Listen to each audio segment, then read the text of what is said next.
This is Kai Silas in the broadcast booth here in Lock Harbor. We're looking at the PopularFreedom Rugby Union at the end of Week 5. Again, if you've seen the standings, you know that Lanita's in first place, and if the playoffs were to start today, Camelot and Asado would be out.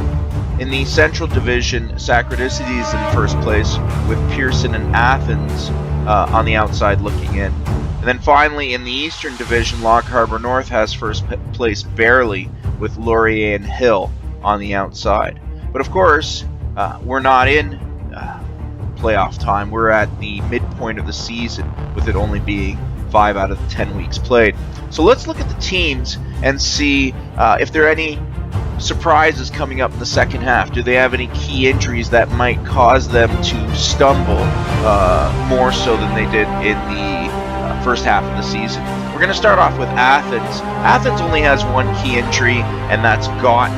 Now, of course, Athens is in last place in their division, so they're not really much of a contender, irrespective of their current situation as to not having many injuries. And so we're going to keep moving on to Camelot. Camelot only has one injury thus far at the midway point, and that's Walshu, and he's not even out for the whole season. He'll only be out for a few games, which will make things interesting if one of the other teams in their division happens to stumble, because as you can see, though they have the same win and loss record as Rocky Edge and Stornoway, they don't have 2 bonus points. And so if they're able to do better next season, that might be the difference with them getting in and one of those two other teams getting knocked out.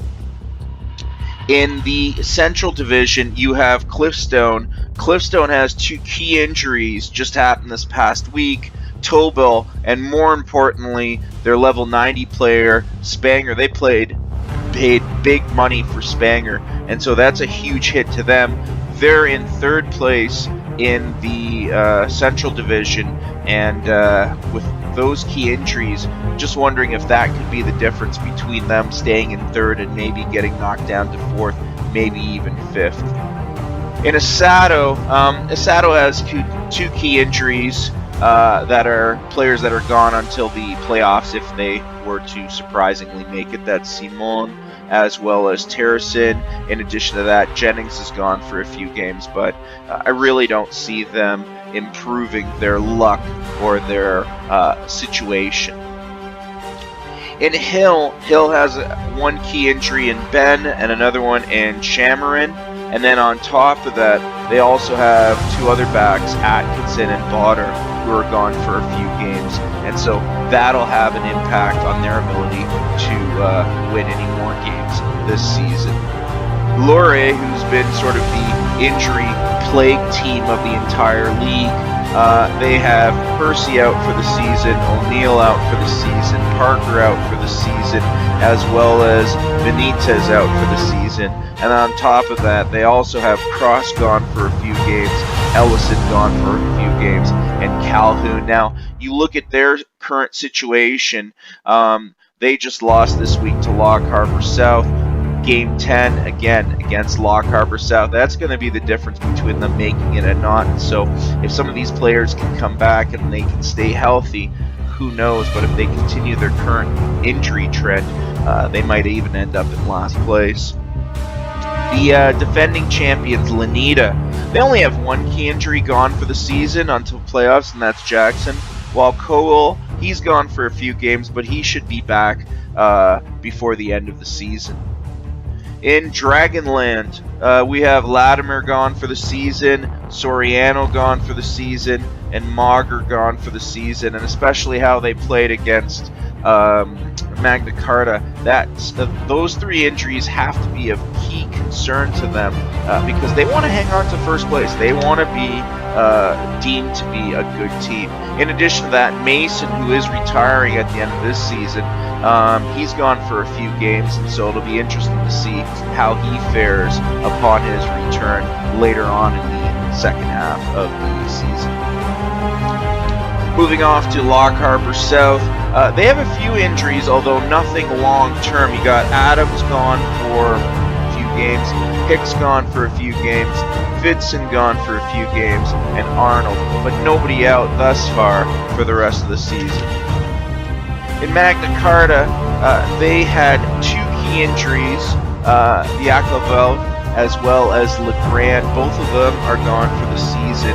Coupled on top of that with Lyons, Barcella, and Miglom, who are gone for a few games. And they're going to have some problems. And again, they lost that surprising game against Hill where a number of their players went down. So they really need to do something about this injury bug that seems to be hurting their team. Looking at Pearson, Pearson actually only has 1 injury, Garvin. He's going to be back in a few games. And so it'll be interesting to see if they can take advantage of a healthy lineup, or almost healthy lineup, while some of the other teams in their division are not having as good a luck at keeping all their players healthy. In Workers' Point, they have a number of key injuries in their backs. Sinalta is gone for the season. Domingo is gone again until the playoffs begin at the very earliest, and Snyman's gone for a few games, and so their backs are going to be in poor shape going into the latter part of the second part of the season. In Port, they have 2 key injuries, Nalo as well as Sasutuka, and then on top of that, Migasur. He's going to be gone for a few games. In Rocky Edge, they have a few key injuries which are worrisome, especially with Camelot so close to them. You got Harrison, who's gone for the season. You have Tarakin, one of their best players, who's gone for the season, or one of their key positions, I should say. Delgado's gone for a few games. Mayer's gone for a few games.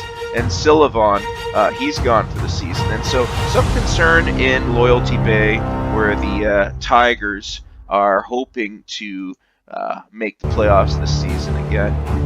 In Sacradicity, they're one of the few teams who's not seen any injuries this season, and they're going into the second half of the season with a perfect lineup. Stanislav, meanwhile, they have some key injuries. They got Audi gone for the remainder of the season. Chapachi, as well as Dews, is gone for a few games. In Stornoway, they've had injury trouble. You're looking at McLennan gone for the rest of the season and entering the playoffs. Allen, meanwhile, will be gone for a few games, as will Bodica, as will Arnott. So that doesn't really bode well for a team that's just starting off.